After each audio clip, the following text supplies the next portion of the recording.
तो इसकी चर्चा बहुत ही करेंगे और लास्ट से इसके मुख्य से हम सुनेंगे इस कथा के बारे में। पहले हम थोड़ा सा जो लीला करने में जा चुके हैं या फिर आगे जाएंगे थोड़ा सा उनका वहीं पे वर्णन करेंगे। तो जैसे हम भजन गाते हैं, केसी घाट वंशी वट द्वादश कानन। द्वादश मतलब 12। तो व्रज में मुख्य 12 वन है, उसके बिना और भी उपवन भी हैं, मुख्य 12 वन बताए जाते हैं। तो आज हम कौन से वन में हैं? काम्य वन। सबसे पहले हम कहाँ गए थे? आज सबसे पहले कहाँ गए? पंच पांडव मंदिर में गए। तो वहाँ की लीला पूजन ने वर्णन किया है। तो जहाँ जहाँ पे भगवान जाते हैं या भगवान के शुद्ध भक्त जाते हैं तो वो जगह पूजनीय बन जाती है ना। पंच पांडव और भी काफी स्थानों पर गए हैं, और जगह भी उनके मंदिर हैं।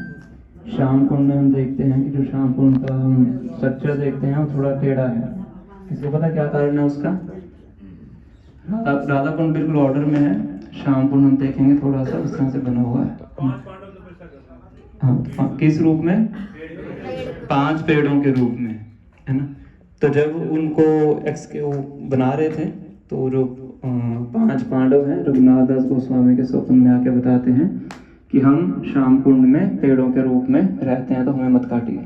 तो उन पेड़ों को बचाने के लिए जो उसका भी स्ट्रक्चर बनाया गया वो इस तरीके से बनाया गया, है ना। अभी एक पेड़ अभी भी है ना, उनमें से एक, है ना, एक पेड़ अभी भी है। तो इस प्रकार से जो 5 पांडव हैं और भगवान श्री कृष्ण हैं, उनके बीच में बहुत गहरा संबंध है। भागवतम में आई थिंक 11वें स्कंद में वर्णन आता है कि किस प्रकार से जो भगवान श्री कृष्ण हैं पांडवों की सेवा करते हैं। किस किस प्रकार से करते हैं? भगवान पांडवों की सेवा किस किस प्रकार से करते हैं? सारथी, अर्जुन के सारथी बने, और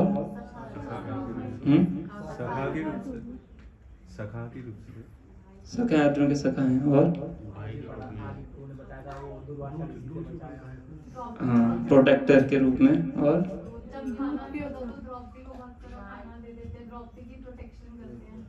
वो तो प्रोटेक्शन में आ गया। दूत बनते हैं उनके, शांति दूत बन के जाते हैं भगवान कुरुक्षेत्र युद्ध से पहले। तो अलग अलग प्रकार से भगवान दास के रूप में ना, चैरिटियर मतलब दास ही होता है, दूत के रूप में, सखा के रूप में, स्वजन के रूप में भगवान पांडवों की सेवा करते हैं ना। क्योंकि भगवान क्या है? भक्त वत्सल है। भगवान को अपने भक्तों की सेवा करके ज्यादा आनंद की प्राप्ति होती है, इसके बजाय कि कोई उनकी सेवा करे। और इसके बाद फिर हम कहाँ पे गए थे? कामेश्वर महादेव। और शिव जी और भगवान श्री कृष्ण में भी ऐसा संबंध है।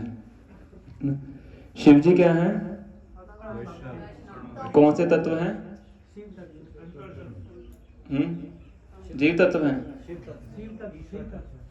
ईश्वर तत्व है, विष्णु तत्व है, सारे तत्व गिना देंगे। शिव जी ना तो जीव तत्व है ना विष्णु तत्व है, शंभु तत्व, इनको उनका तत्व ही अलग है। भगवान श्री कृष्ण जब इस भौतिक जगत से डील करते हैं तो वो जो रूप है वो शिव जी है, शंभु बोला जाता है। सदाशिव लोग भी एक है, अध्यात्म जगत और भौतिक जगत के बीच में। तो शिव जी की स्थिति को समझ पाना बड़ा कठिन है। शिव जी भगवान विष्णु के समान हैं भी और नहीं भी हैं। तो इसको समझाने के लिए ब्रह्मा जी एक एग्जाम्पल दे के समझाते हैं। किसमें? ब्रह्म संहिता चैप्टर नंबर 5। क्या बताते हैं वो?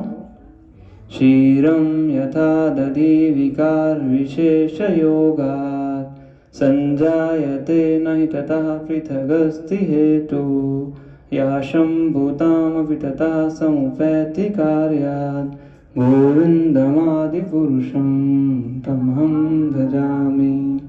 ब्रह्म संहिता के चैप्टर 5 में ब्रह्मा जी प्रत्येक जो डेमीगॉड हैं उनकी स्थिति भगवान श्री कृष्ण के रिलेशनशिप में क्या है उसका वर्णन करते हैं। तो शिव जी के संबंध में क्या बता रहे हैं? क्षीरम यथा दधि, जैसे दूध को क्या बनाया जाता है? दही बनाया जाता है। तो उस प्रकार का संबंध भगवान कृष्ण और शिव जी का है। दूध में आप थोड़ा खट्टा मिला दीजिए तो क्या बन जाएगा? दही। तो दूध दही बन सकता है, पर क्या दही दूध बन सकता है? उल्टा नहीं हो सकता है ना। तो भगवान कृष्ण शिव जी का कार्य कर सकते हैं, पर शिव जी भगवान कृष्ण का कार्य नहीं कर सकते। इसलिए ब्रह्मा जी एग्जाम्पल देते हैं, क्षीरम यथा दधि विकार, दूध में विकार आ जाता है तो क्या बन जाता है, दही बन जाता है। क्षीरम यथा दधि विकार विशेष होगा संजायते नाही तथा पृथक अस्ति है। तो पृथक बोलते हैं अलग अलग, तो अलग अलग भी नहीं है। अगर आप बोलोगे कि कृष्ण और शिव जी में कोई अंतर नहीं है, मतलब कोई संबंध नहीं है, वो भी गलत है। संबंध है भी और सेम है भी और नहीं भी है, तो बहुत विशेष प्रकार का संबंध है ना। और जब भी वैष्णव की बात आती है तो शिव जी का नंबर सबसे पहले आता है ना। निम्न गानम यथा गंगा, देवानाम अच्युतो यथा, वैष्णवा नाम यथा शंभु, पुराना नाम इदम तथा। ये भागवतम के 52वें स्कंद में आता है। निम्न गानम यथा गंगा, जितनी भी नदियां हैं उनमें सर्वश्रेष्ठ कौन है, गंगा। निम्न बोलते हैं नीचे, नदियां हैं नीचे बहती हैं, पहाड़ों से नीचे समुद्र तक जाती हैं। निम्न गानम यथा गंगा, सभी नदियों में श्रेष्ठ कौन है, गंगा है। देवा नाम अच्युतो तथा, सभी देवों में श्रेष्ठ कौन है, अच्युत भगवान श्री कृष्ण है। वैष्णव नाम यथा शंभु, सभी वैष्णव में अग्रगण्य कौन है, शंभु। पुराना नाम इदम तथा, सभी पुराणों में श्रेष्ठ कौन है, श्रीमद् भागवतम। इदम मतलब ये भागवत जिसकी बात की जा रही है ना। तो इस प्रकार से वर्णन आता है। सभी वैष्णव में श्रेष्ठ भगवान शिव है। कई बार उनके लिए भी भगवान शब्द इस्तेमाल किया जाता है, क्योंकि उनका भगवान कृष्ण से बहुत गहरा संबंध है। और जितने भगवान के धाम हैं, चाहे वो जगन्नाथपुरी है, चाहे वो मायापुर है, नवद्वीप धाम है, चाहे वृंदावन धाम है, हर धाम की रक्षा करने के लिए कौन है, शिव जी है ना, क्षेत्रपाल के रूप में। जय जय गोपेश्वरा वृंदावन माझा हम गाते हैं। तो गोपेश्वर है वो कौन है, वृंदावन के प्रोटेक्टर हैं। तो शिव जी बहुत ध्यान देते हैं कि कोई अयोग्य व्यक्ति धाम में घुसना नहीं चाहिए। क्या करते हैं शिव जी, है ना, प्रोटेक्टर हैं, प्रोटेक्ट करते हैं धाम को, भगवान कृष्ण के धाम को, उनकी सेवा है। तो इस प्रकार से हम देखते हैं कि कितना गहरा संबंध है। मायापुर में आपको याद है कि हम बहुत से एक इम्पोर्टेंट प्लेस पे गए थे, जो शिव जी का वहाँ पे मंदिर था। किन किन को याद है, हरिहर क्षेत्र में क्या था, हरि और हर, हरि भगवान विष्णु और हर मतलब शिव जी। उन दोनों का एक ही विग्रह था, कंबाइंड। आधा विग्रह ब्लैक था जो कि भगवान विष्णु, और आधा विग्रह व्हाइट। को शिव जी अपने ऊपर क्या लगा के रखते हैं, भस्म लगा के रखते हैं। तो आधा ब्लैक और आधा व्हाइट, एक हाथ में त्रिशूल, एक हाथ में सुदर्शन। ऐसा विग्रह कहीं आपने देखा नहीं होगा, बहुत रेयर ऐसे विग्रह हैं। तो ये शिव जी और विष्णु भगवान के बीच में संबंध है, बहुत गहरा संबंध है। और साधारणतया हम क्या देखते हैं कि शिव जी के पास किस लिए जाया जाता है, शिव जी का एक नाम क्या है, आशुतोष।